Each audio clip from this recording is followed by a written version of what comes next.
I just hit go live. Okay, cool.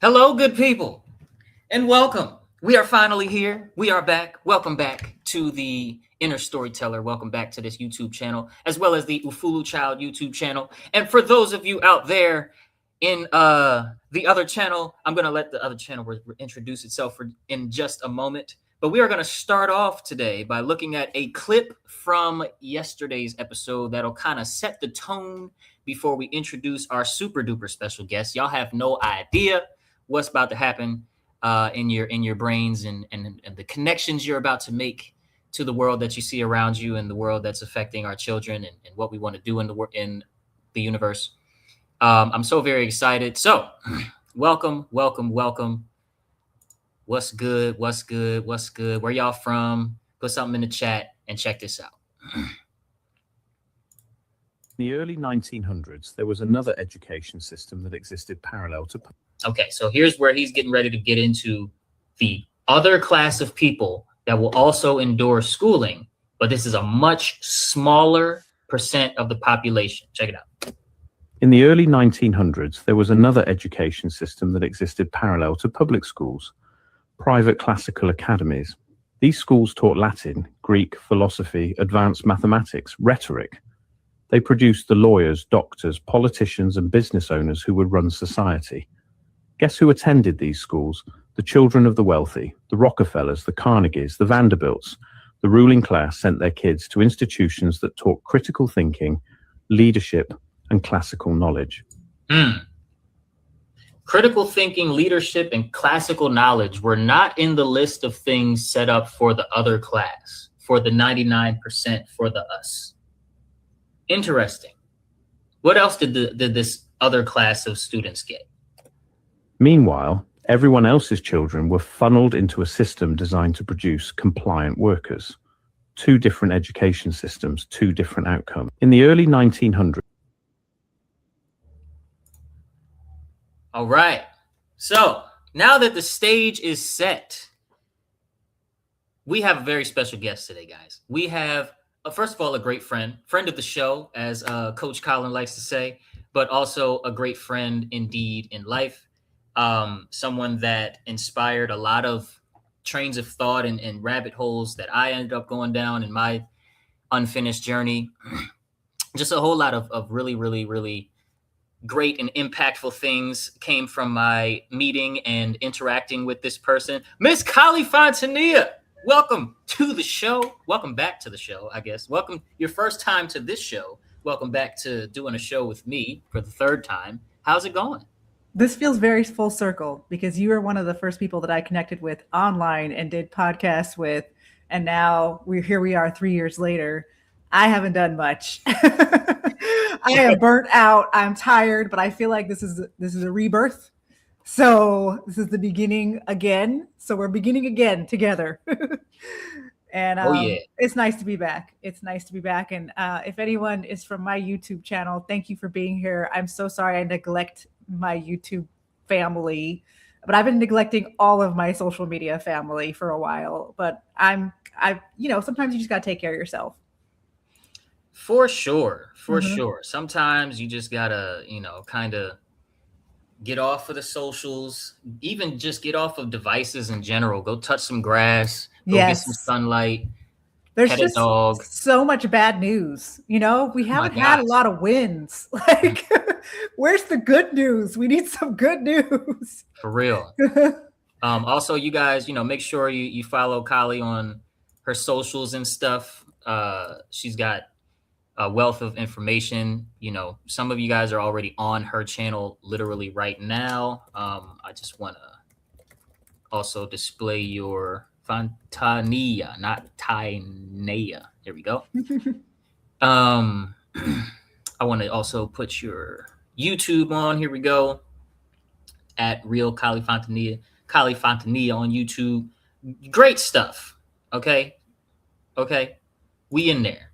And we are going to talk about something you know and knew as an insider, an ex-insider, whistleblower type.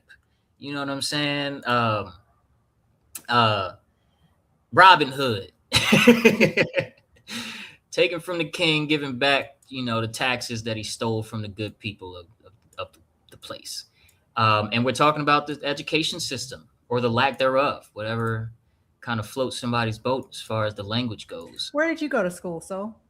To college, I went to Morehouse in Atlanta. And where'd you go? Did you go to public school as a kid? Yeah, I went to, well, I did both. So I did, genius is very prevalent in younger, and like the younger you go, the more genius the kids get. Right. And so I had that, and, I have a very active mind. I have a very creative mind. Which our schools try to quelch and get rid of. They don't want you to be very creative. But my parents noticed. And so my adopted parents, she noticed, and she had me in leadership programs and private schools. I went to a Montessori school. For those of you who don't know how Montessori works, you basically, as the student, as the second grader, choose, you have a lot of autonomy. You have a lot of you get to choose how you're going to structure your day and go through your subjects and, just kind of how that's going to go. And after that, a little bit more private school. Then when I got to public school, I never went back to private school. A part of that was me, a part of that I saw what I thought were benefits. They weren't benefits, but what I thought were benefits of staying with certain friend groups that are no longer my friends, and none of us know each other anymore. And some of them I've heard are in funny situations now in life, and I wish them the best because they don't have the best. And whatnot. But I took advantage of fitting in with public school culture. But even by the time I was born, private school was already basically public school anyway. It's just a little bit more pristine. Diet Pepsi versus Pepsi. Okay. That's pretty much it. Yep. Seltzer water, but with aspartame, exactly. Instead of sugar. So, that's where I went. Did you go to public school? I went to private school, kindergarten through 8th grade. And then I went to public school for high school. Okay. What was that transition like? It was hard for me. I actually begged my mom to go back to private school because I lost all my friends the summer of my sophomore year. And then I was a loner in high school, and I wasn't doing well academically. And I knew that public school was just not serving me like the private school. But my mom couldn't afford it. She had 3 kids, single mom, and she was actually really happy when I stopped going to private school in 8th grade. And I begged her to go to public school because I was like, I want to be cool. I don't like this dorky Christian school you have me in, right? And then I was begging her by the time I was at the end of my sophomore year, like, I want to go back to the private school. And she was like, no, Kali, I can't afford it. So I ended up graduating early. I took the high school proficiency exam. I got out early, and I went to junior college at 16. And I don't know how I passed that exam because I wasn't very academically strong, but somehow I passed that exam, and junior college was the best place for me. And I think I'm so glad I never went straight to a 4-year university, did that whole route, because junior colleges had, at least during that time, had some great professors, and they had really good remedial classes to get you caught up. And so I was in this basic English class and really kind and patient professors.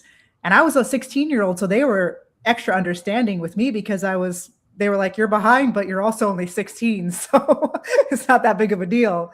Yeah. And then I love being able to choose my classes, being able to take dance classes, being able to take art classes. I remember I took a sociology class at 16. I loved it. I want to study people and human beings, Yes. And you don't get that in high school. You have all you don't get none of that. No. And then I love being able to make my own schedule. That was huge. I only had to go to school 3 days a week. So that's why I used to always tell my high school students, if you think that college is like high school and like public school, you have something, you have it totally wrong, right? Yeah. It is a completely different experience. Yeah. Um, No, so absolutely. yeah. And then I ended up becoming a teacher, and that was the majority of my career. And I thought I was going to be a teacher for the rest of my life, Hmm.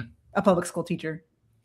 And a wonderful teacher you were. And I don't know that from being your student, but I do know that from the content that I've seen you create, the attention to detail and the attention to the what I call the ontological affect of what school was doing, not only to students, but also to yourself. Mm-hmm. For those, I do not have the size audience that you have and whatnot. So most of the people that are going to be here live with us are going to be familiar with you, but they're not going to be familiar with me. And those of you in the audience that are reaching this episode just from following me, you're not going to be familiar with Kali that much. So I would love if you gave us a little bit of that 2020 era, that COVID, that right before pre-COVID era,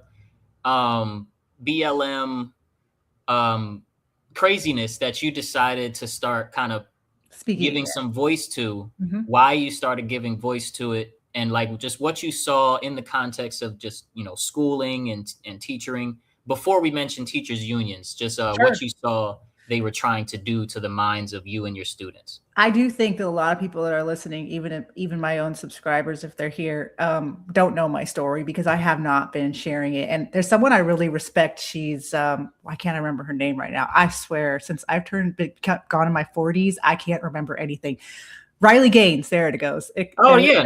She's really good at retelling her story. Like she retells her story. Like I've gone to some of her speeches, like when I've been at conferences, and she just tells her same story over and over and over and over again. And here I am. I haven't told my story in like 2 years. I'm sure there's people that don't even know I'm a teacher that are on this, so thank you for giving me this chance to share my story again. I was a public school teacher in California, and I loved what I did. I was born to be a teacher. And I remember when I was a little girl, and my brother and my sister was 8 years younger than me. I couldn't wait to teach her how to read. And so I taught my little sister how to read. I think I was like 13, 14, teaching her how to read. And I just knew that I always wanted to be around children. They bring out the best in me. And I just love the freedom of being a teacher in the classroom, because I also don't like having a boss over me all the time too. So there was that. Even though you have your principal, they're busy. And if you do your job well, they leave you alone. That's a good and bad thing, because if you're a liberal teacher trying to brainwash your students, the principal is not checking in on you. You could say whatever you want in that classroom, because the classroom really is a captive audience. And I knew that as well. And I wanted those students in my classroom to be the best they can be, to learn to love learning, because learning is incredible. And I also was someone who taught reading, and that was basically my specialty. I taught the low readers and the kids that were English learners, because I think that's the most important skill you could have in life, is to be able to master the language and to be able to communicate, and also to be able to read, to learn, because if you know how to read, you can learn anything, right? So here I am, loving my job, and I go to this conference. This was like maybe 3 years before I quit teaching. This was no, it was during Obama. It was like the last year of Obama, because I started teaching during the Obama era. Okay. And I was at a conference, and the first time I had a major red flag that our schools are getting way too left-leaning is I was at a conference with a room full of teachers, and there was this white teacher that stood up and was like, "I know that I have white privilege." And I was like, what? Like, and he's like, and I just want to make sure that I acknowledge my white privilege in the room. And I was like, wait a second, what's going on here? Lord. And that was like the first time, if I could recall a time where I was like, uh-oh, like this is getting, this race obsession is getting toxic, was when that happened. And then I had another teacher admit to me that they claimed their white privilege to their students on the first day of school. that they tell their Black and brown students, because my district was majority Mexican kids. They tell their students that first day, I have white privilege and I acknowledge this. So imagine how they're treating their students with that lens, that they're privileged, they have white privilege, and their students are not privileged. Their students have a disadvantage because of the color of their skin, whether that's true or not, because there is some times in life where you do have disadvantages because of the color of your skin. And I would argue that happens to white people too, right? But does that mean a teacher should approach her classroom in that way? No. So that was the first red flag. Second red flag that was really huge was during COVID, when, because I was doing my own thing. I always kind of stayed out of the drama on school campuses. And I was doing my own thing. I was having a great classroom. I never had problems with my students. The only time I ever had to send kids to the principal's office was they came to my classroom high. Like you can't be drunk and high in my class. But other than that, I always had really, great time with my students. The other time, but when we had COVID and we had to shut down, which was already crazy because schools don't normally shut down in my district. They didn't even shut down the schools when the toilets weren't working. They brought in porta potties. This is when I was teaching middle school. They don't even shut down the schools when we had a gas leak. But all of a sudden they're shutting down for this virus that no one knows anything about, which we've had before. We had SARS that came, so they're shutting down our schools, and we're all having to load our lessons onto the same platform.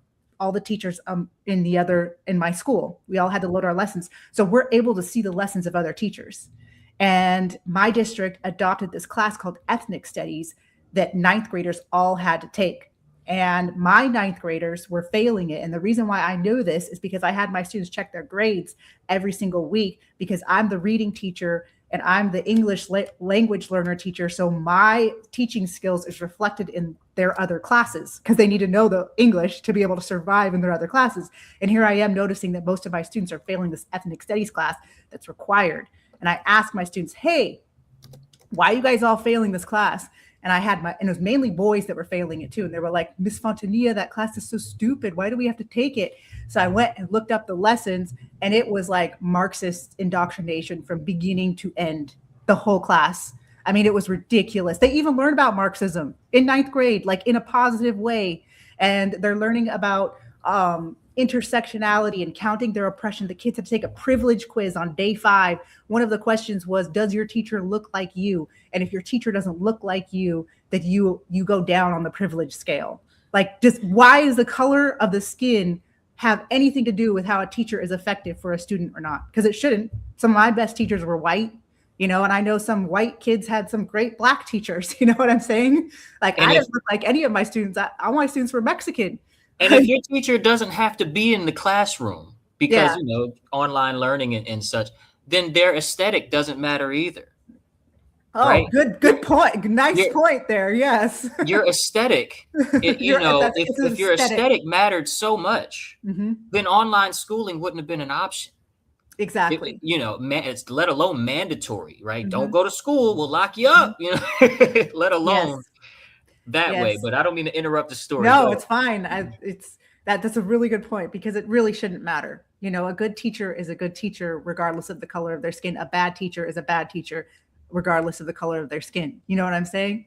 So that was the third thing that happened, was seeing these lessons that were Marxist from beginning to end. And the students were being taught about critical race theory, which is basically a lens it's a color lens that you put on. So you view everything from the lens of race. And that's what they were teaching students to do.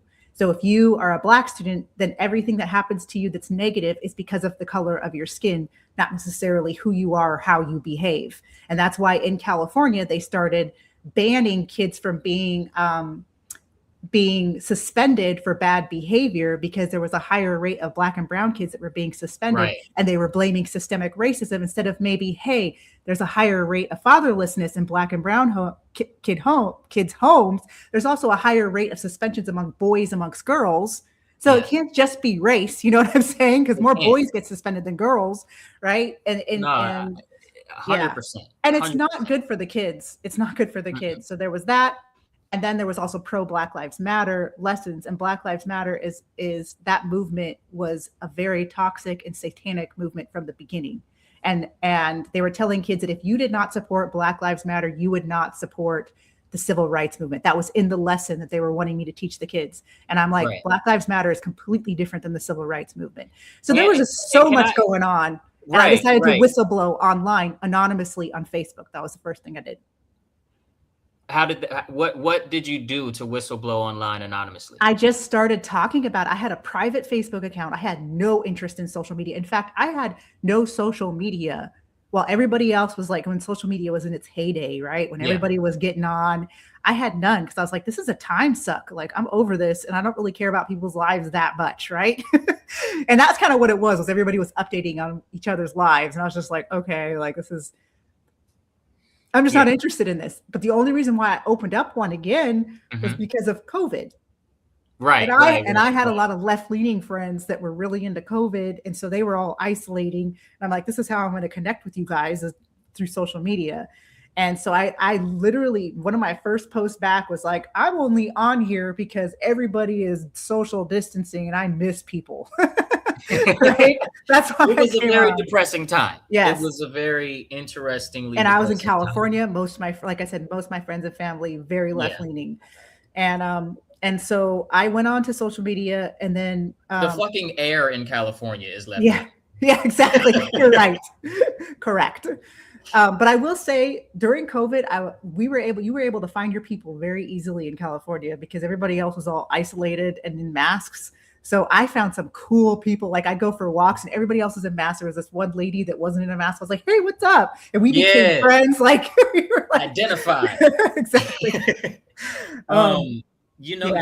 Non-conformity is definitely something we can get into for sure, because it ties directly into some of the things I want to hear your perspective on today.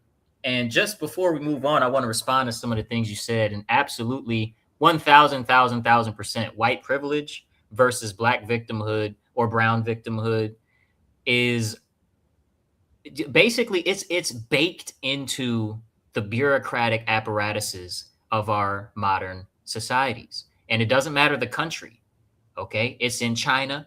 It's in India, right? With the whole thing they got going on over there. And of course it's here in the United States. And it's, like we have terms around the world like non-white, right? Which is like, okay, does that mean like BIPOC, Southern Spaniard or like Southern Italian where they're a little browner? Like what is non-white? What the fuck?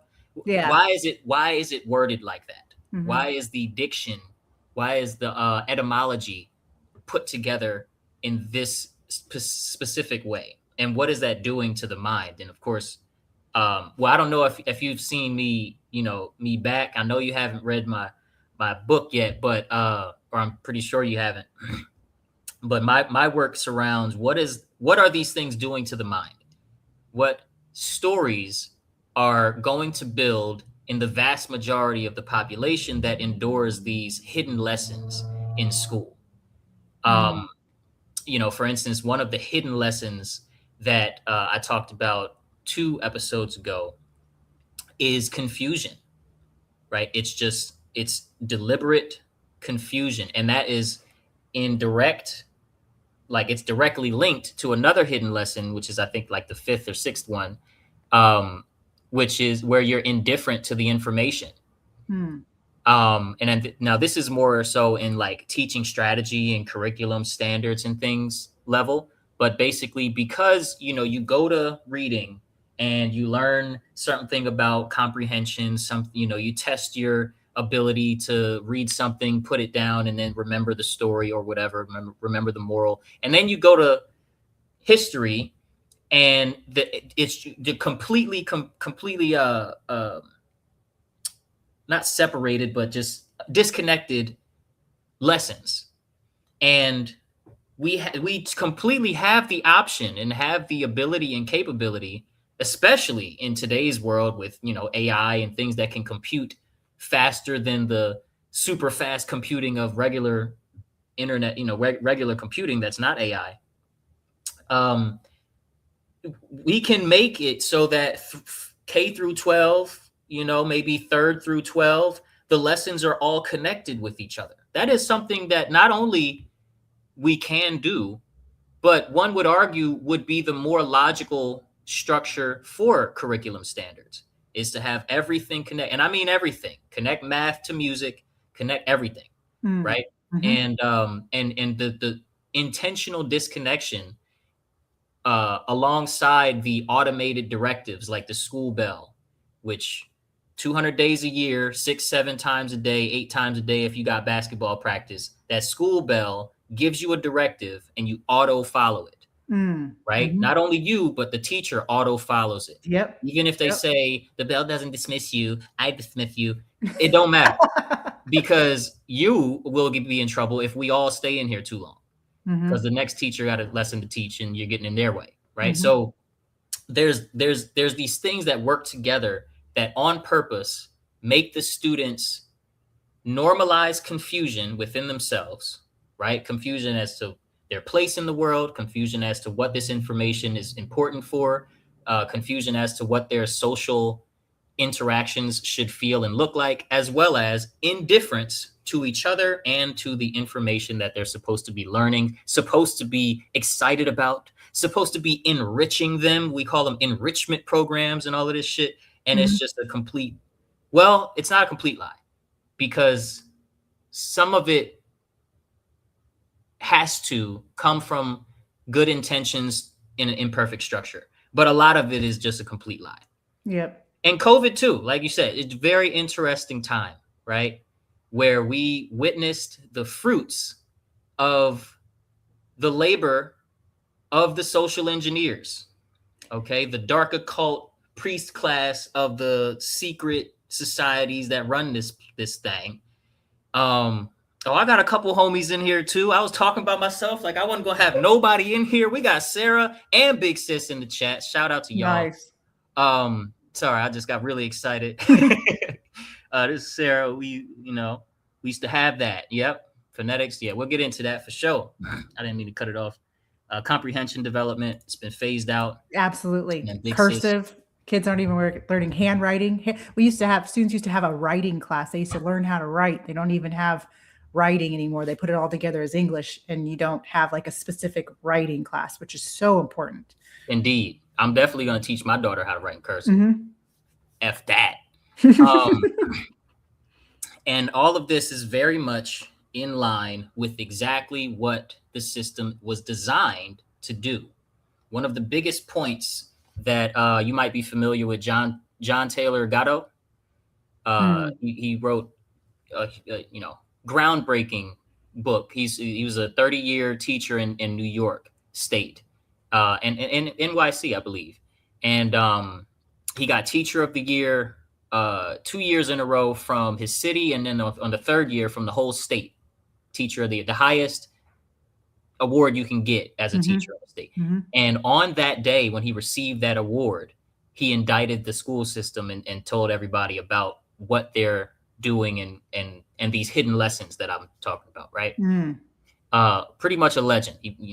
Solid. I mean, he admitted, I did this, right? I was a part of the machine, but I done woke up and it's over now. Now I end my participation in the bullshit. But it is not failing at educating our kids. It's succeeding at dumbing down the nation and the world. And I spent my last few episodes, speaking on these ills of the school system and how they shaped the laws around the public education departments of each state before we had, I think, a Department of Education. I don't think we had that yet. I'm pretty sure I'm correct. When Rockefeller, Carnegie, big steel, big oil, big pharma, and every big bank was putting their hands in the cookie jar of educating the future of the nation. They all said, okay, we need to create a small population of managers and keep secret the agenda that we have for the managed. Yes. Right. And one of the biggest questions that I have for you, because I really admire your work and I always have, and I think you're super cool. We're going to talk a little bit later about how I switched some of my philosophy. I upgraded I think I upgraded, but I don't want to put it in a way that puts other people down on accident. And I'm no longer conservative, but I'm not on the left either. We'll get there. I really like what you do, and you released this documentary a couple years back, explaining how teachers unions fit into this design of dumbing us down on purpose. And I would love to kind of give the floor to you to really flesh that out in your own words for the audience. Teachers unions, they used to be the most trusted union in the nation because, they were like doctors, you trust your doctor, you trust teachers. And teachers unions they are the largest union as well in the nation. The two teachers unions, NEA and the AFT, they have the most members. And they started with, good intentions because teachers were overworked. They weren't getting the pay that they should get. And they decided to unionize and make it so that teachers have better working conditions, which is the reason why most unions are started, because of working conditions. But now they have just turned into I would call them a left-leaning interest group now. A lot of the union dues that are being given to the teachers unions are being used for left-leaning politicians and left-leaning legislation that's in education. So for example, right now, the largest teachers union in Florida, the Florida Education Association, is fighting to take away school choice in Florida. And Florida is a state that has universal school choice. So it doesn't matter if you make a ton of money, right? In Florida, you can get $8,000 per child per year to put your kid into whatever school you want of your choice. Yes. So if you want your kid to go to a Christian school, if you want your kid to go to an art school, if you want your kid to go to a charter school, if you want your kid to go to a private classical academy, you will get $8,000 a year from the state to put your child in whatever school they want. You don't have to have them in a public school. The teachers unions hate that. They hate school choice, which is the number one powerful tool, I think, for especially Black and brown kids, if you want to get your kids out of a failing school system and make sure that they're going to get, on a good path in life, is to pull them from some crappy school where there's bad kids, especially in middle school and high school, and you put them in some private school where they're protected from these bad kids, right? And there isn't just this whole environment that's bringing them down. That's one of the best things you could do for your child, is to take them out of a bad school. Yeah. I mean, I know a child can be completely different just depending on what classroom they're in. Imagine if they're in a whole different school, right? So the Florida Teachers Union is currently fighting right now to take away school choice from over 500,000 parents and students in Florida right now. So they're really wanting to fight because they know that if students are required to go to their school, if there's no other choice but to put your child into a public school because you can't afford $8,000 a year for a private school, and now they're up to like $11,000, $12,000 a year, then they have a captive audience and they can have a crappy product, which is what our public schools are. They are a crappy product. Right now in Florida, only 50% of students read at grade level, read proficiently. So the teachers unions are very much behind the fight to keep our educational system lame and our students dumbed down, because their interest is for the left, for Democrats, and their interest is for the teachers, not the students. And there's just always going to be this power struggle within our educational system because of that. And the documentary is really good. You can find it on YouTube. If you look up teachers union, and it's on the PragerU page, and it goes into the history of teachers unions. I highly recommend everyone watching it. I haven't shared it on my platform in a very long time, so I will share it again. But definitely. Definitely. It's worth the watch. This channel is not a fan anymore of PragerU, but we definitely, because of their leadership, not because of their videos. Boy, everyone. Okay, we can rant about this because everyone on the right is lame nowadays. Everybody's lame. Yes. Everybody's lame. It's kind of breaking my heart. Absolutely everybody. My heart is broken.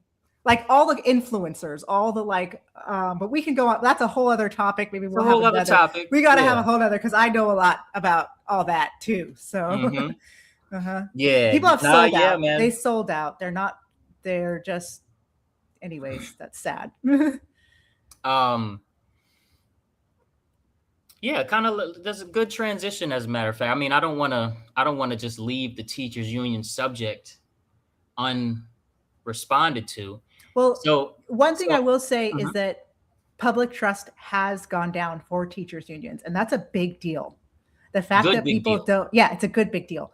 And the teachers unions know this. Their power is not what it used to be. People are waking up. They no longer have required dues anymore. When I was a teacher and I first started, my paycheck was deducted for teachers union fees without me even signing up. I never became a member of the teachers union, even though I was left leaning at the time. I just didn't want to have all that money deducted from my check, but there was still some money that still had to come out to these teachers, to the main teachers unions, and now they don't have that anymore. So they are losing a lot of power, and people are waking up to that, and I think it's because of all of the information that's come out about them. Well, yeah, and just public trust is down for the system itself. Public Yes. trust is down because people, I would say, we got hit with too many big public experiments at once for the population to remain completely docile. Yes. I do not hold the position that something big is changing and we're getting so many more people are waking up and all of that. I enjoy that train of thought. I enjoy people that do believe that, but I just don't see it myself because I don't see the root targeted by people who say by people who are, let's say, claimed to be someone who woke up. I don't really, I can count on one hand, two hands, people that I personally consider awake.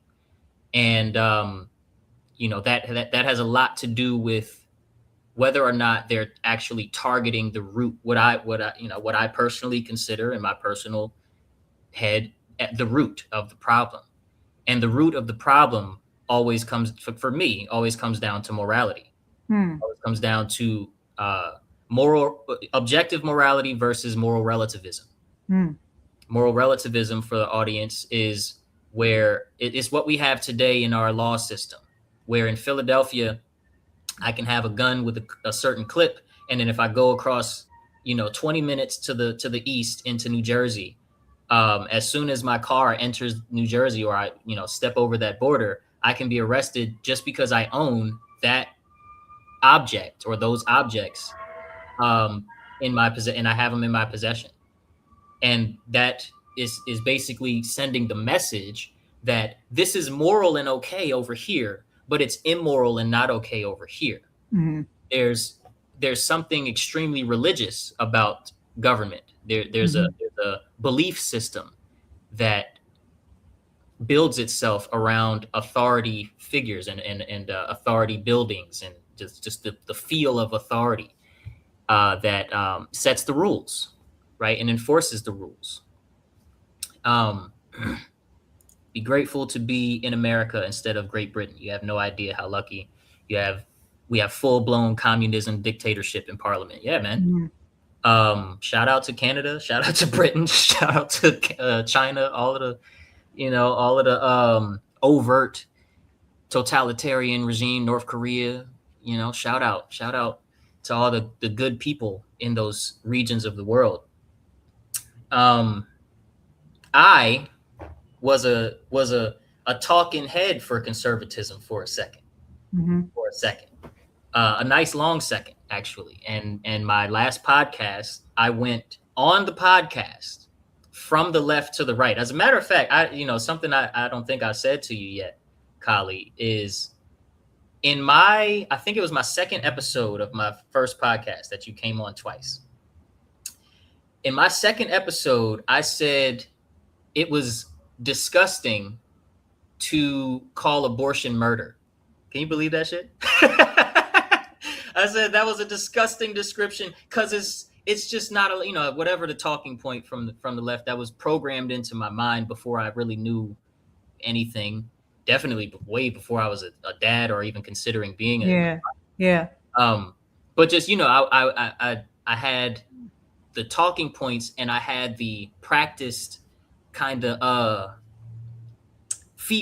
conviction of, I know what I'm talking about, you know what I'm saying? And then I think 3 episodes before you came on for the first time, I did a whole 1 hour special solo episode where, because I was mostly doing interviews back then, because I thought that would bring me views. It didn't. Whole hour on why I was wrong about that, right? What's really going on, and what mind control I was under and breaking out of. Just as an example of going for the right. I also had certain views about. Now, I think conservatives very largely, the Charlie Kirks, the may rest in peace, the a bunch of influencers from, let's say, 2015 to 2022-ish era. I think they're completely wrong about the police, and I think they're cognitively dissonant in the same way that a right-wing Zionist today is cognitively dissonant about the lives of the children lost overseas in that little place in the Middle East. The videos, the constant videos that show a complete difference, and I don't mean white people don't get abused by police every day. Of course they do. But just the complete difference in how police interact with us versus how they interact with others, with whites and non-whites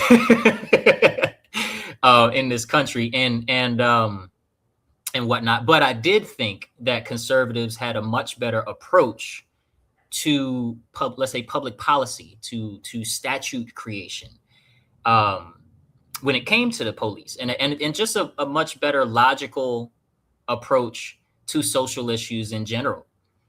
So I hopped on the conservative train for a minute, and then maybe 2023 and a half, maybe a little bit more, 2020, early 2023, 2022 and a half to early 2023, I rediscovered where I was at the end-ish of my at the end-ish of my lefty days, which is in anarchism. And so now I would call myself an abolitionist, a voluntarist, and anarchist, where voluntarism basically just our interactions, the projects that we engage in, the things that we possess, all of these things should be through consent, through being informed, and regular, like just not needing permission from the government, permits from the government, or surveillance and oversight of a central power. I don't mean no oversight whatsoever, and I definitely don't mean no rules whatsoever. Just that we shouldn't live our lives under the threat of constant violence, Pardon me. And I believe that government itself, past government, future government, tribal government, like a pack of elders, any system over a large group of people or a small group of people that has decided it has a divine right to rule and that the people have a divine obligation to obey, and relies on the threat of violence to move its agenda forward. Oh, I see Candace Owens in the chat. I'm going to address that in a minute. Is a form of slavery, because if chattel slavery, in my eyes, the whips and chains slavery, is 100% control over your actions and what you're allowed to do and have and whatnot, then the question that comes up for me is, well, what percentage would not be slavery if it's the threat of violence that is driving the program? If it's the threat of violence that's driving the program, then I would argue 0% is the only percent of control that they can have before it's slavery. And then once you get 1% control under the threat of violence, that's slavery. Now, and threat of violence, what do you mean by threat of violence? Like the specific institutions that enforce law? We'll put you in a cage. We'll separate you from your family. We'll hurt you. We'll kill you. So do We'll you believe in no prisons now? I believe that if there is such a thing as prison, it's designed and geared towards real rehabilitation. It's not controlled and regulated by a central power, but more so by a regional group of people who are in real community, who grow their food together, who tend to the land together, and who That tend sounds to more like communism together. than anarchy. No. Communism also involves a central power. It's all central power dynamics is slavery to me. It is slavery, I would say, objectively. I would argue. Would you it's have that objective. in your family? Would I have what in my family? That type of system that you're talking about, where you don't have power over your children, you don't get No, I to have choose how to power over raise my them. children. It's just not through the threat of violence. It's not through coercive and religious means of like the approach and the function and the structure is not dogmatic or, like because I said so type of thing. Or if you don't, then you're going to get hurt or killed or caged.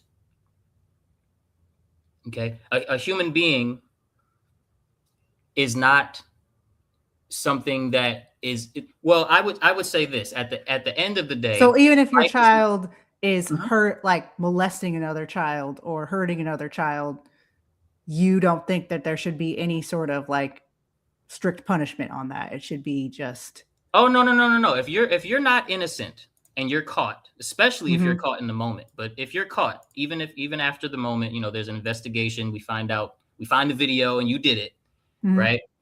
Then I can do this too.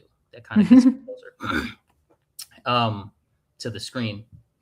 Then no, then you're not innocent. So when I say, when I'm talking about the threat of violence, I do mean against people who have not violated the rights, freedoms. That's why voluntarism is one of the key terms, because again, consent, being fully informed, meaning things were disclosed about what your intentions were, things like that should be a part of our interactions, not just this. What it is contract law, not just this contract law where because you have a birth certificate, because we consider you some sort of subject to our jurisdiction, you now are subject to being, again, killed, thrown in a cage, have your stuff taken, or have your stuff damaged, or have you damaged because of some debt, or because you were driving too fast, or because you were driving too slow. My little brother got pulled over and extorted because he was driving too slow, which is hilarious. But it's not hilarious in the system way, but it's hilarious because he's my little brother. And I'm like, you got pulled over for driving too slow? What is wrong with you? Anyway, but yeah, no, the position that I hold is that the presumption of innocence is a real thing. And that if we're really going by the presumption of innocence, then there is no, again, percent that the government can have of control over my actions and your actions without it being slavery. And I'm not okay with slavery. I hear what you're saying, and I somewhat agree with you, because this is what I used to tell my students. Because when you're a teacher and you have to manage a classroom of 30 kids, you have to, there's management styles, right? Yes.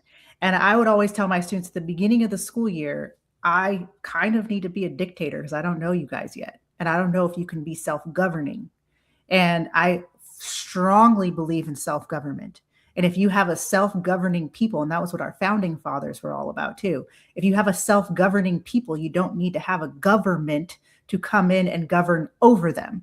Our government was basically, the way we were founded, we weren't meant to have all of these federal powers. We weren't even supposed to have a federal educational system. Right. When people were freaking out about the Department of Education being dismantled, I was like, you guys, that wasn't even supposed to happen. We weren't even supposed to have a federal Department of Education. States were supposed to run their own schools, right? And even then, the states weren't even supposed to be super crazy about running the schools. It was supposed to be the provinces were running their own schools. Yeah. And so you can't really have like the type of society that you want unless you have people that are self-governing. Well, yeah, and there's a bigger problem, which is that we're too far Gone. Oh, thanks for reminding me about Candace Owens. We're too far gone from what is actually natural and what is actually aligned with divine principles. I'm going to shy away from certain religious terms, but aligned with religious principles, not religious, pardon me, divine principles.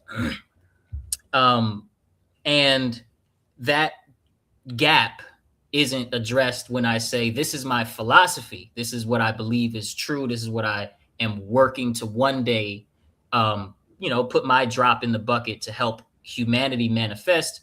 But I also acknowledge the full manifestation of it is so far in the future, there's no way I'd be alive to see it come to fruition. That doesn't mean I don't work towards it, but it does hold true that violence against the innocent, extortion on the innocent, extortion in general, and theft is always wrong, right? Just simply like murdering children in the womb or out of the womb is always wrong. That just holds true. And so in the let's say like blanketed absolute statements that I use, government is slavery, even 1% of coercive control is slavery. In these absolute statements that I use, I do recognize that to get to what's actually natural and real, or to align our behavior with what's real in the universe, beyond just little humans on little Earth, whether you believe the Earth is flat or not, there's an objective set of reasons that if we as a human family have a shared objective of more freedom and less coercion in general, right? No matter what kind of political terms we put to it, religious terms we put to it, whatever the rhetoric is, if we have a shared objective of generally more freedom, generally less coercion, generally more health, generally less sickness and illness, generally more cooperation, generally less corruption, then to achieve those shared objectives, or that really one shared objective, which is a better place than how we got here, leaving it a better place, has prerequisites. And if the prerequisite includes learning, knowing, and then teaching and embodying objective morality over moral relativity, then one day we have to get there in order to achieve the shared objective. And that's just where I'm at with it. Right? Candace Owens keeps showing up in the chat. And we disagree on her. Okay. And I know me and Josh disagree big time on her, and that's fine. That's okay. I also remember you telling me about the whole Brexit stuff from the past. Right. It's years later now. So, that's in the past. But Candace is a very unique individual. Right. She's number one in podcasts. She's being tweeted about by the president 4 and 5 times in a single week. Never happened before. She's basically the most powerful person in independent media right now. I would say in media right now, at least politically speaking. Right. She's obviously doesn't have the most followers in the world, but that's because sports and celebrities have the most followers. But the most influence on the politically inclined, I'd say she holds that title pretty unequivocally. What a lame place to be. And what makes I would never want to have that place. That's not that's a tough spot. Fun. Doesn't sound fun. She deals with constant threat. But what makes her story interesting and intriguing, and even for me inspiring, is the fact that she is not afraid to say no. And to certain people. But I don't think she'll say no to the Catholic Church. Well, I think she's missing basically a few key facts, if you will. It's hard to say facts because it's like, more like contexts, if you will. A few key things. And maybe she will. And here's with the Catholic Church, with religion in general, with faith traditions in general, if your personal behavior, if your individual behavior is not aligned with the dark occult, at least to a large extent. If you're showing that you are not attempting to play on their team and you're using an imperfect system to try and align with truth, and it shows not only in one or two instances, but it shows consistently over years where many other people would have folded here, and here, and basically become compliant. Then I kind of grant you the freedom to like your personal, to have your personal journey with God, so to speak. You know what I'm saying? And to have your own religious inclinations where I have mine, because I don't think that if the facts were introduced to her in a way that she understood them, that I believe she's missing, that she would stay out of a stubbornness.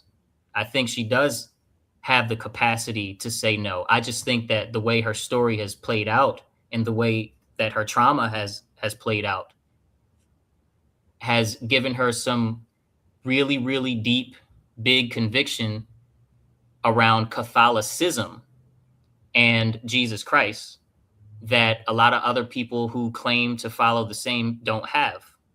And it's just a bit of a funny kind of situation where I don't subscribe to any religion whatsoever. You could say my religion. Do you think you're a god? No, I'm not a new ager. Oh, okay. I just want to ask. No, I'm trying to figure out where you're coming from. It's and it's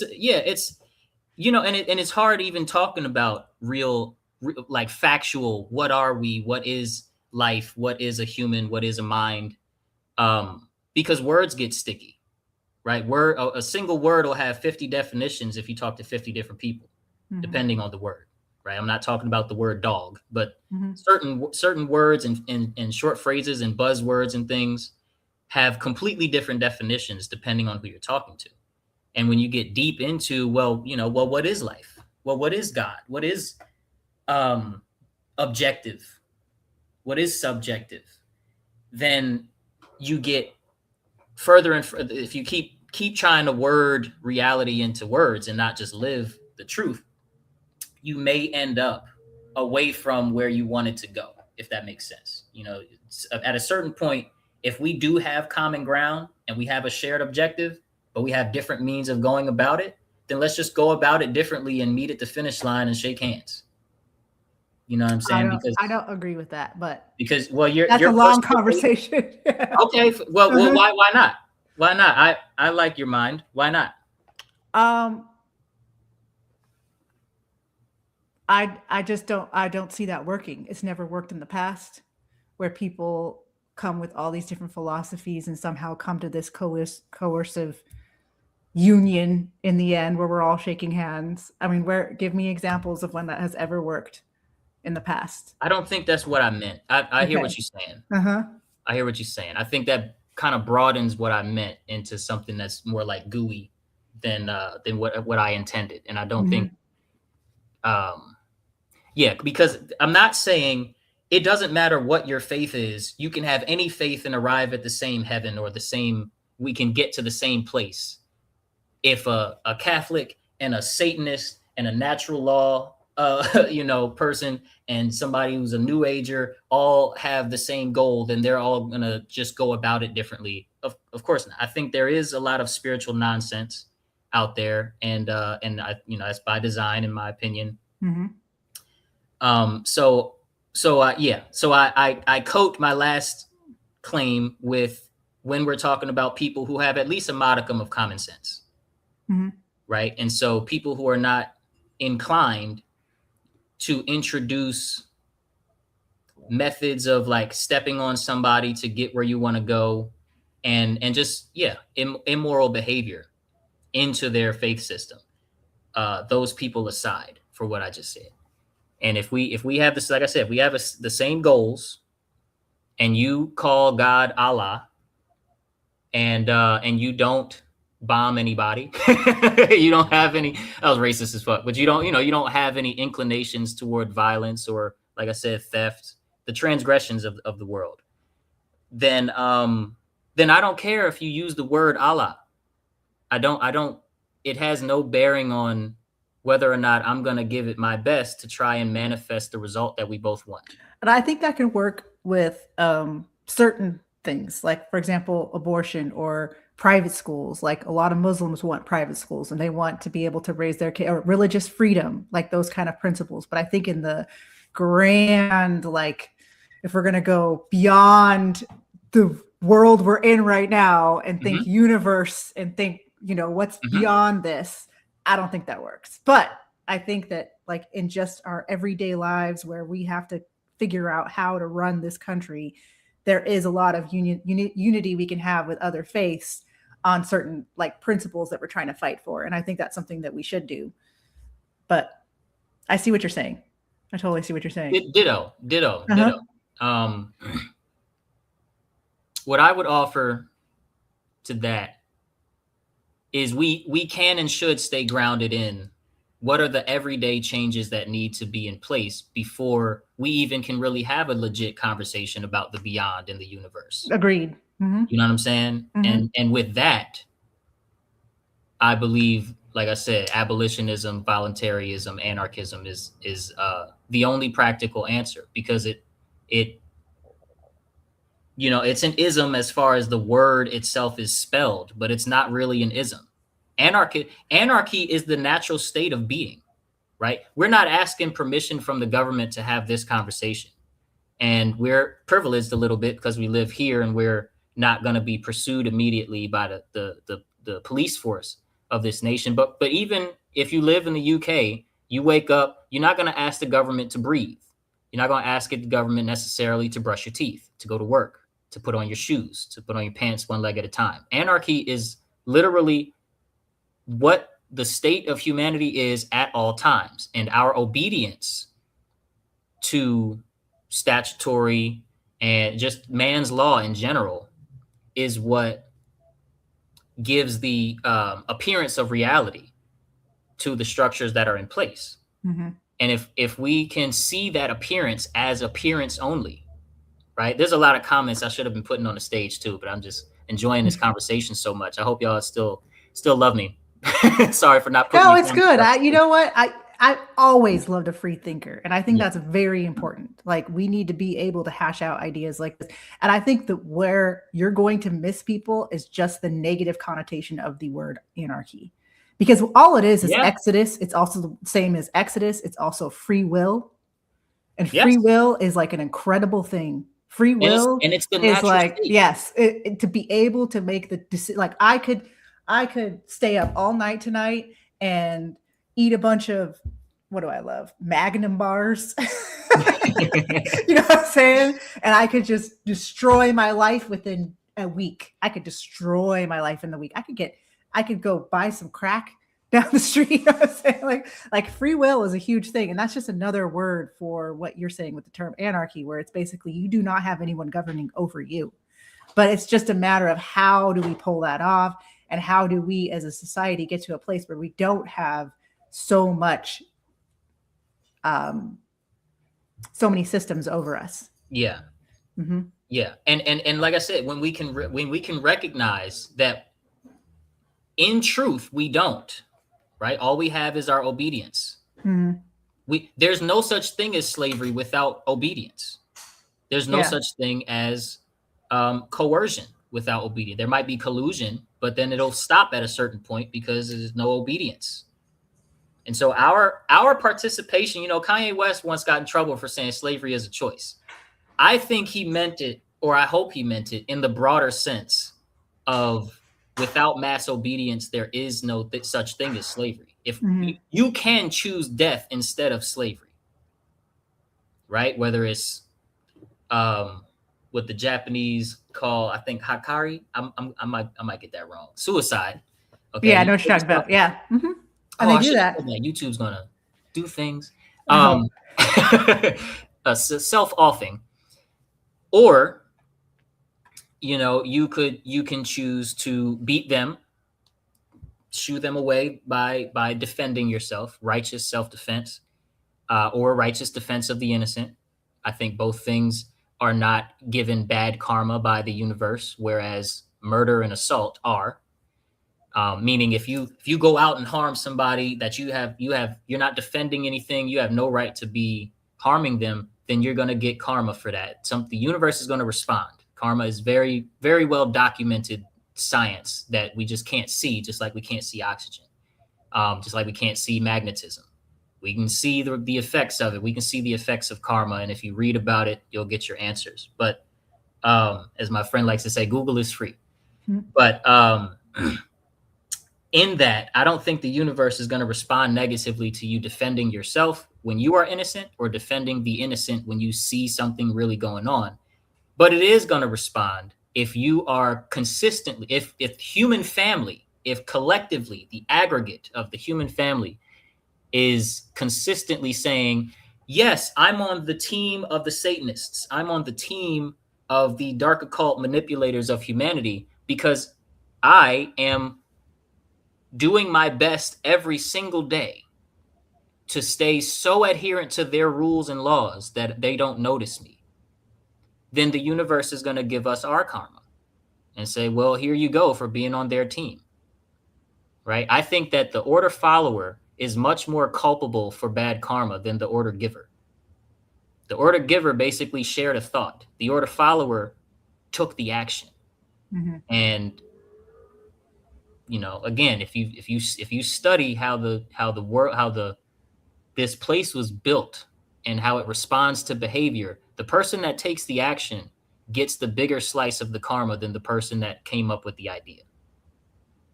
What do you mean if you study? Like what? If you study natural law, and that's a loaded term because, again, words and phrases like that have 50 definitions. But if you reflect on, read about the psychology and spirituality or spiritual nature, of humanity, of a human being, whether, you're looking into like Carl Jung and his whole, shadow work stuff, whether you're looking at just case studies of people trying to study karma, like they study math or something. If you look at people that philosophize on law and government, and look at the trends of how society gets better and better or worse and worse, depending on the laws and things that people adhere to and the behaviors that they're willing to do to say, I'm proud of my country or whatever, or I'm proud of my tribe. All of these things show a consistent pattern of the more objectively moral, which just basically means not harming people, not harming the innocent, because you can harm somebody in defense. There's such a thing as righteous defense of the innocent, righteous defense of yourself if you're innocent. But objectively moral behavior has the effect of more freedom in that society. This is what you find. It's called the universal law of freedom. As morality increases, freedom increases. As morality declines, freedom declines. Meaning there's a small group of people who will manage the rest of the people with tighter and tighter and tighter iron fist and tighter gloves. The more that given society treats each other badly. The more that happens, the more you can even see in the kind of surface level arguments against anarchy. Well, people are naturally greedy. Well, people are naturally this and that, sort of inclined to do harm to each other. No. At least I don't believe so, and I don't see evidence for that, especially as a father now. I say human beings are naturally programmable. And if we're largely programmed, especially in the school system, to be obedient, and then the people that we're obedient to deserve bad karma, well, what are we signing up for? Even if we don't see it. Now, I'm not saying we see it, but because we don't, they get us very young. They start the trauma train. Your channel's not on here anymore. Yeah, I turned it off because I was not thinking we were going to go all off into this. And I haven't done a live on my YouTube in a long time. Yeah. And I'm like, I just don't know where you're going. Okay. And I feel like if I'm going to talk on my channel, I'm going to share my beliefs, not yours. You know what I'm saying? For And sure. you're just going off on what you believe, and I don't know where you're headed. Like, Yeah. and so I'm just like, I was I'm losing not headed people. anywhere evil, that's for sure. Yeah. And I'm not headed anywhere stupid, that's for Yeah. sure. That's for I certain. just, we haven't had this conversation. We should.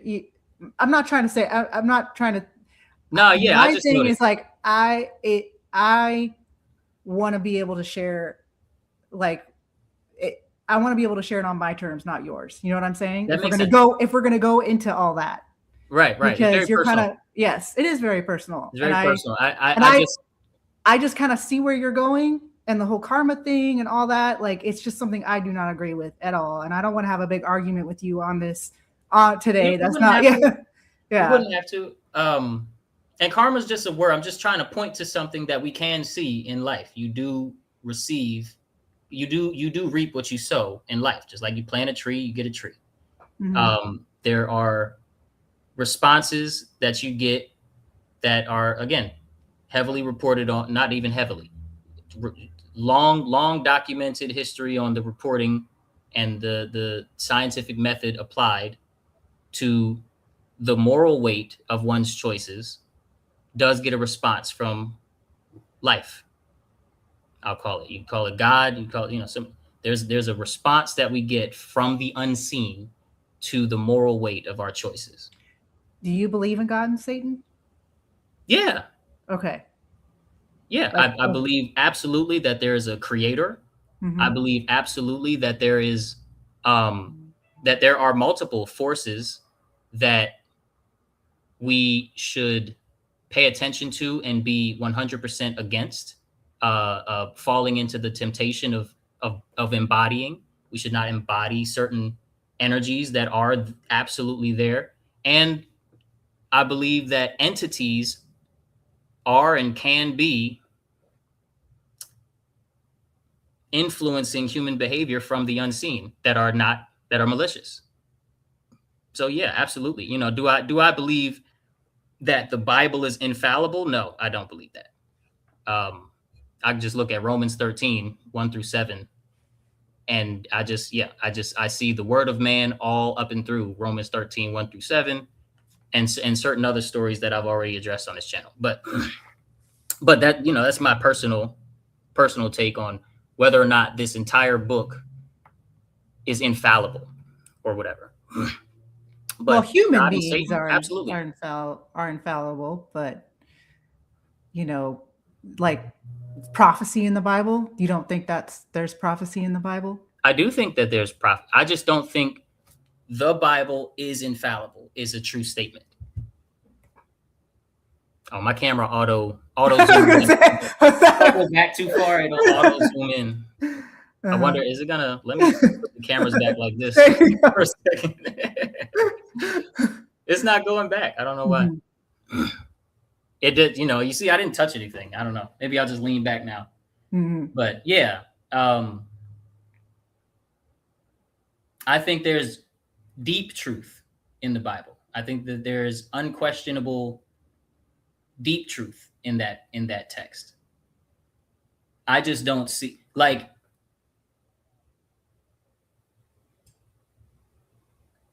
and I love Christ, right? I don't have to be I don't have to exist in the form of a modern Christian to love Christ, to love the example, the word, and the sacrifice. Well, a lot of modern Christians don't love Christ.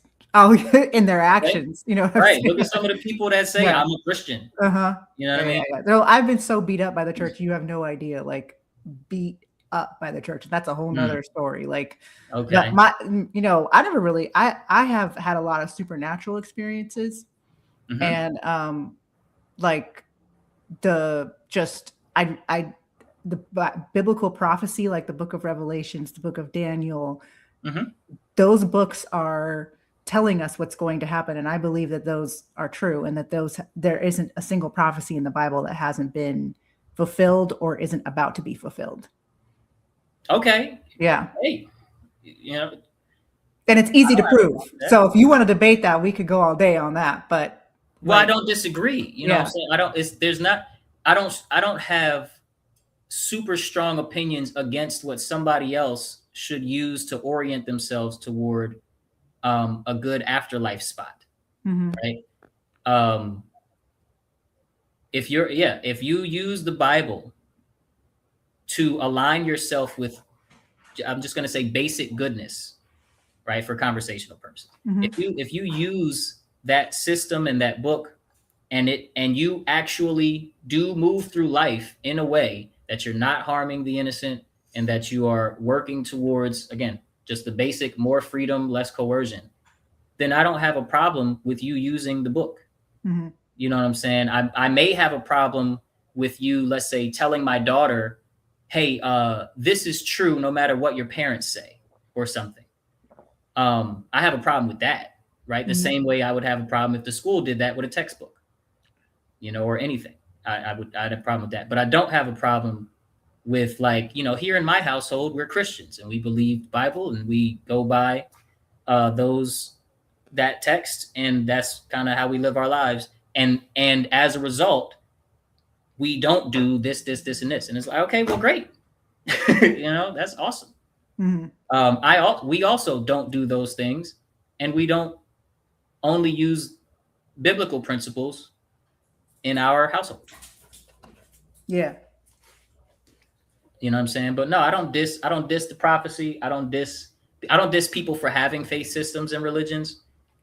Personally, I don't think it's stupid to have a faith system. I just think that the Bible is not infallible.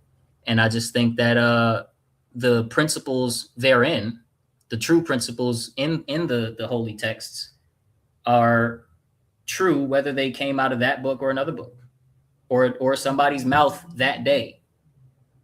Right? If it's true, it's true. If it's not true, it's not true. That's where I stay. You know what I mean? I think that we have plenty of cognitive ability to determine what is true and what's not true. I don't agree, but cool. Yeah. Yeah. What do you disagree with that I said? Well, I mean, I've studied all the world religions, and none of them have proof except the Bible. Well, I don't just mean religion. World religious texts. You know, they don't have. There's just nothing to stand on. They're, you know, for example, like the Quran, Muhammad was visited by an angel, which was a demon, which was a devil. And, you know, truth always, it has some similar stories as what's in the Bible, but it's perverted, which is what Satan does. He takes truth and perverts it just a little bit or a lot and takes people on a wrong path. So that's like, for me, like the fact that he said he was visited by an angel to write the Quran. And if you look into his history and who he was as a person and type of things he was doing, he wasn't being guided by a holy angel, but being guided by a demon to write the Quran. And if you look at the Quran and its teachings, like there is calls to violence and all of that sort of thing. So like, I just can't be like, oh, there's all these different philosophies and they all have some good things in them. Like I just can't agree with that. Well, that's okay. That's not what I said, but okay. I don't agree with that either. Yeah. I think that there is spiritual nonsense. You know, like I said, there in a lot of it, and on purpose, by design. By design, yes. And to bring people into a place where they no longer hear the truth. They're just spun out in this weird place. And I think there's different strokes for different folks. You know what I'm saying? Like, and then I also believe that the Bible has been corrupted in some of its versions. So you have to be very careful about which version you are reading, especially in the last 150 years, because the world shifted in the 1800s. If you think about in the mid 1800s, a bunch of strong delusions were given to the people. And one of them was to take the Bible and translate it, or take out verses, even like, for example, the NIV Bible has whole verses that are missing. And and it's translated in ways where people can come up with some different truths than what God intended. So that's where I'm at on that. Like, I just think that Do you have a version? I don't mean to cut you off. Do you have a version that you think is more like authoritative? absolutely, looking at the original Hebrew, especially for the Old Testament and for the New Testament, the best I think would be the King James version. But also, again, looking at the KJV, original, okay. yeah, looking at the original text. But King James, even the New King James, doesn't have, and it's the texts that were received as well. Like, if you look at if you look at the history of how we got the Bible and where the Bibles that we use now, there's certain texts that come from this place, and there's certain texts that come from the actual original Greek writings that happened of the New Testament. Word. Mm-hmm. Word. And I think that's a very important to study because there are corrupted versions of the Bible. For sure. Mm-hmm. Sure. But yeah, the reason I asked you about the versions, if you personally considered a version kind of authoritative, and I'm glad you said New Testament. The book of Romans is in the New Testament. Yes, the book of Romans. Mm-hmm. Right. And Paul's writings are complicated. They're very complicated. Okay. My husband wrote a whole book on Romans. I'll have him send it to you. Because I'll read it. You said Romans 13, which is interesting. Romans 13, that's very much contested amongst Christians, Mm-hmm. And I don't think the Bible was ever meant to be something that's like you read it and that's that. You know what I'm saying? You're supposed to mill over it. You're supposed to chew on it. You're supposed to question it. You're supposed to wrestle with God about it. We're all supposed to, like Jacob, we're supposed to wrestle with God. Mm-hmm. And then we're also supposed to tell him, do not let me go until you bless me. God is like so much more complex than how we could even. But I do believe like the creation story is real. I believe in the 7 days of creation. I think that that's the only way that even this world could be explained, because it is so infinitely complex. Like even the tiny cell is more complex than New York City. Like there's just no way of creating that unless it was this incredible supernatural being that designed it and did it. And I think that there's design in everything, even the way my hand is moving, where my brain can communicate with my hand in the way it's moving right now. Yeah. Like that's so incredibly supernatural. And we try to put our finite man onto this supernatural, and we'll never be able to understand. But the best, most closest way we can understand God is through the personhood of Jesus Christ. That's why I like his example. Mm-hmm. Because that's like, if you want to know who I am, this is the best way you can know who I am, but you still don't know who I am because he's supernatural. You know what I'm saying? But here's as close as you can get, man. You know what I'm saying? Like, I get what you, yes. Yeah. Yes. So yeah, it's interesting. Are you not Josh familiar with that particular chapter, beginning of that chapter, like what Paul is saying? Because he's essentially saying anybody who's in government that punishes you is doing my work. He's doing God's work, pardon me, because Paul wrote it. So he's doing God's work. Let me look at it right For sure. now. Uh-huh. The KJV says, let every soul be subject unto the... Oh, I didn't add it to the stage. My bad. Hold on. I always do this on StreamYard. There we go. Let every soul be subject unto the higher powers. Oh, yeah. I know. So you're supposed to follow the law until, but once it violates God's law, you're not supposed to follow it. There's examples of that all throughout the Bible, and you're supposed to take here a little, there a little. You know what I'm saying? Like even Paul wouldn't obey orders if they went against God's orders. Well, okay. So you are supposed to follow the law as long as they're following God's law. You know, you can't go against God's law. But if the governing authorities aren't compelling you to go against the Lord, then yes, you obey. Okay, right. Mm-hmm. And I think that you just have a personal problem with that because you don't like that and you think that we should Well, be there's anarchists. never been an example of a government or any group of people who claim the right and the wherewithal and the ability and the capacity to rule over another human being or another set of human beings that were actually good. There hasn't been one. Well, no, I disagree with that. I do think that God puts in governments and inspires governments. I believe he inspired our Constitution, and that's what the founding fathers said. Like our Constitution is God inspired. I don't Okay. think that, and I think what happens is we're in a fallen world. So we this isn't God's ideal. Like we're not supposed to have slavery. We're not even supposed to eat meat, brother. You know, like in Eden, we were not eating meat. You know, we weren't even wearing clothes. We Well, were there's only two naked. people We were there. clothed in light, you know? Mhm. But that was God's original design. And then because of free will, we went outside of that design. And so now outside of that design, these are the rules. This is what needs to happen in It's order very for us to have a interesting. somewhat functioning society. It's still not ideal. Of course, it never will be. Because if it was ideal, we wouldn't even need Christ to come and die for us. Mhm. But it's just this is what needs to happen in order to have somewhat of a functioning society. Like we're not supposed to, we shouldn't have to like we shouldn't have to have any of these rules that we have now, thousands and thousands and thousands of laws, if we all just followed the 10 Commandments. Mm-hmm.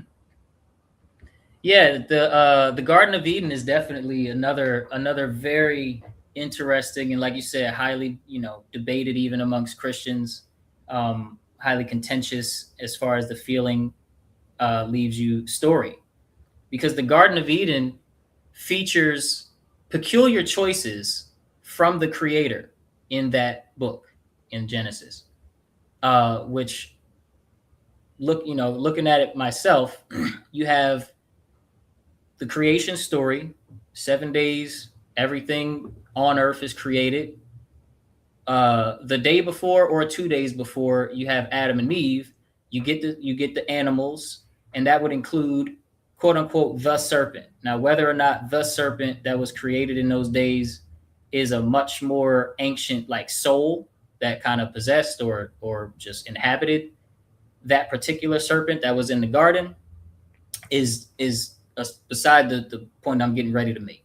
Mm-hmm. But you get the creation of this serpent. God gives the serpent the level of mental capacity, social skills, and all of this. It's in the creation of everything.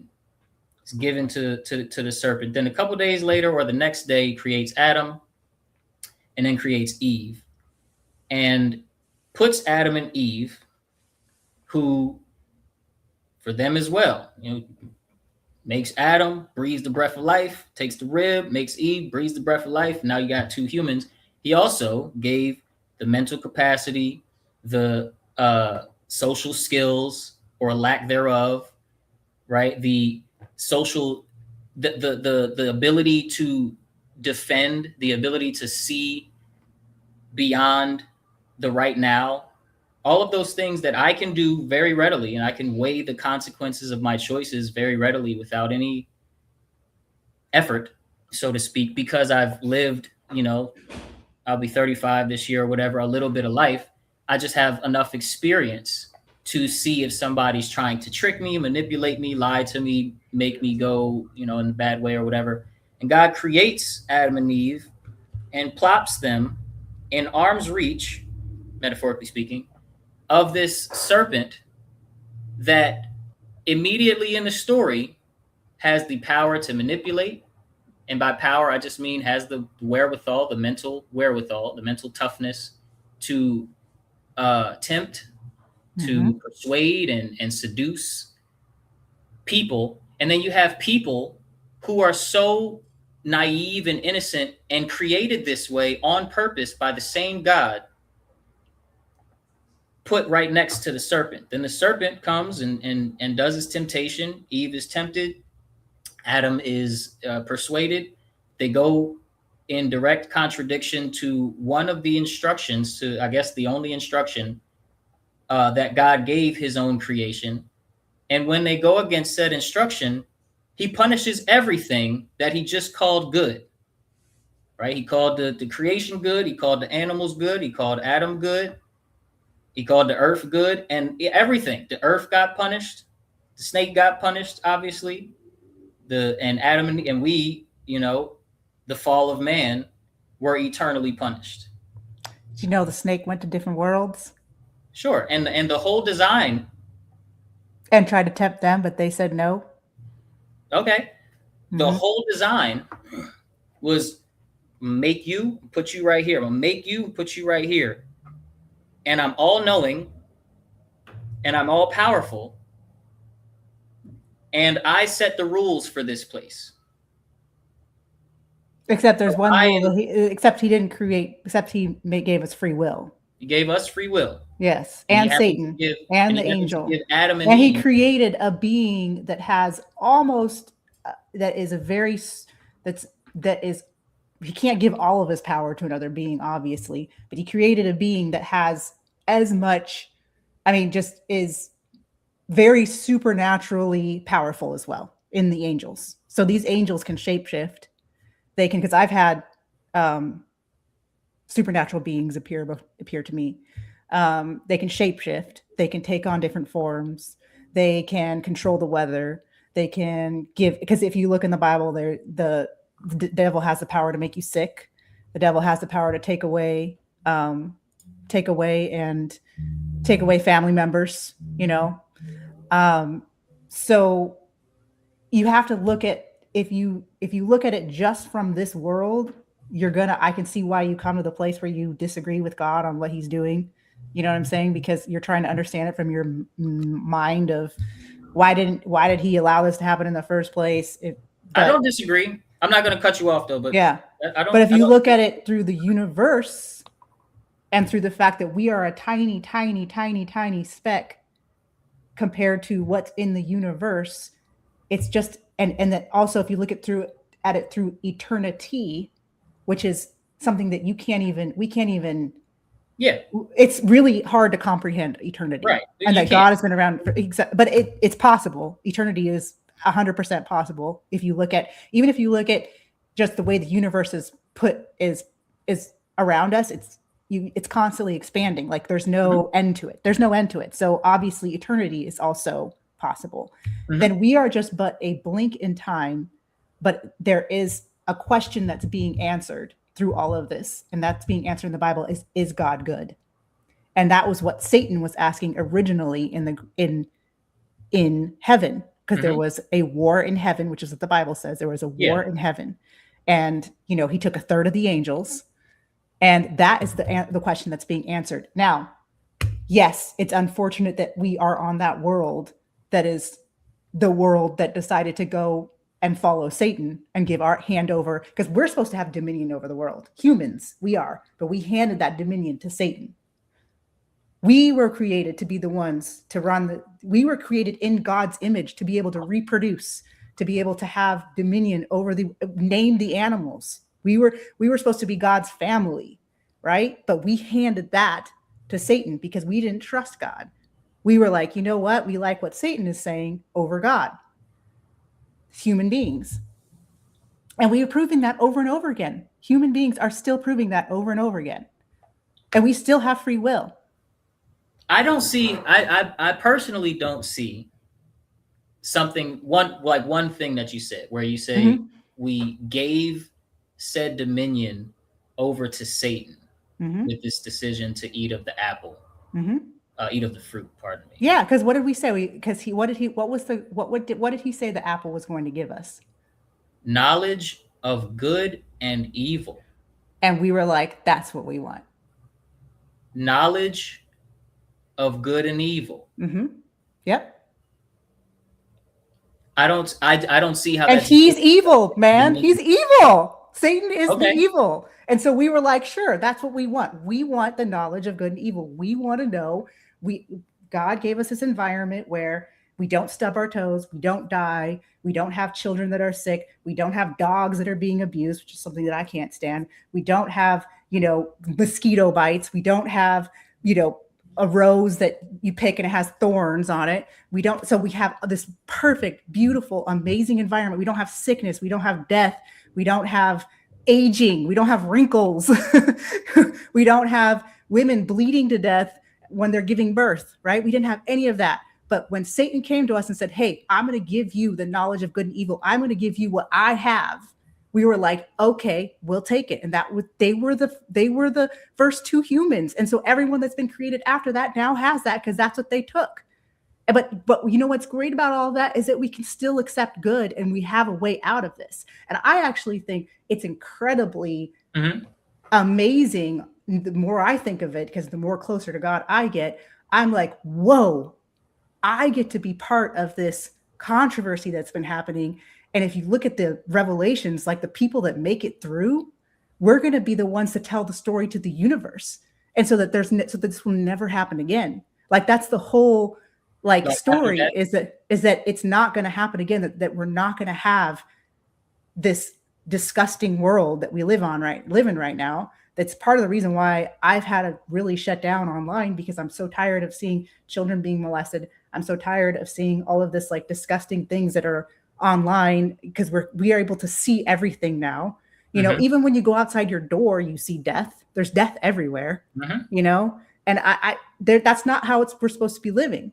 But it is a possibility. It is a possibility because, again, God gives us free will. So that's where I'm at on that. That's where you're coming from. Okay. We got some big. We could have 1,000 conversations. It's true. Right here on Genesis, because I wanted to respond so many times, but we are officially past an hour 30. Yes, we got a little too deep.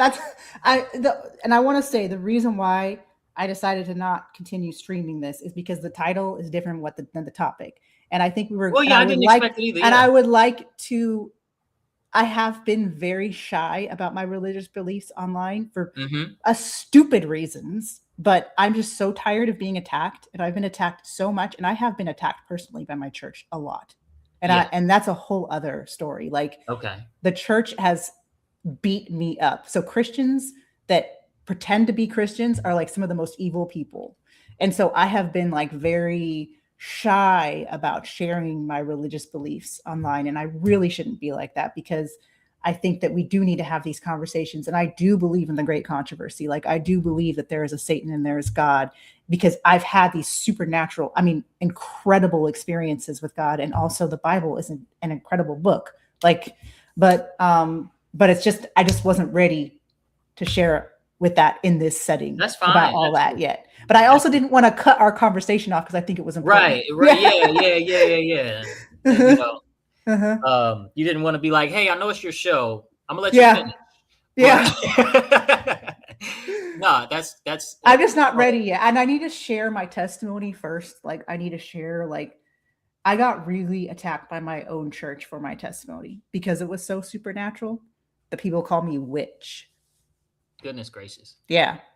Well, and they banned me from being a teacher in their Christian schools. Some groups eat their own. Yeah, exactly. Shout out to the lefties. So, yes. And first of all, I want to acknowledge your own ability to say no and to keep going, so to speak, despite the ugliness that you meet and the betrayal from people who you're supposed to be able to be in real community with. And I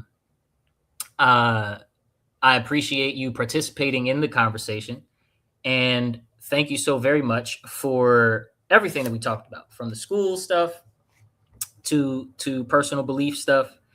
And yeah, I didn't expect the conversation to necessarily end up where we went either. But I'm just been so open. We have a personality difference, me and you. So that's just what that was. But I love talking with you. I love that you're always open to, like you said, free thinkers. I am. Again, I'm not labelable by most of the labels, which I like at all. I piss everybody off. Mm-hmm. I piss off the Muslims. I piss off the Christians. Everybody pisses off the Jews. We don't even care anymore. And I piss off the political left, the political right, the libertarians. I piss off some anarchists. I just make everybody mad. I want to thank all of your fans that came through and was hanging out. I want to thank my people for coming through and hanging out. Again, I'll try to stay on top of my multitasking, putting comments that are kind of in line with wherever we are in the conversation on the screen for a few seconds. And Kali, where now I showed people in the beginning, but we're at the end. Where can people find your stuff? You said you might come back, so come on back. Where can we find you when you back? YouTube is my favorite platform, so I need to start doing more stuff on YouTube. So Kali Fontanilla on YouTube. I think that it's the best thinker, people that actually think on YouTube. It's not just clickbait. We can have these kind of conversations there, and people will stick with us. Yeah, absolutely. Guys, like the video, subscribe to the channels, subscribe to her channel, and we'll see you tomorrow in the next one. Peace and love.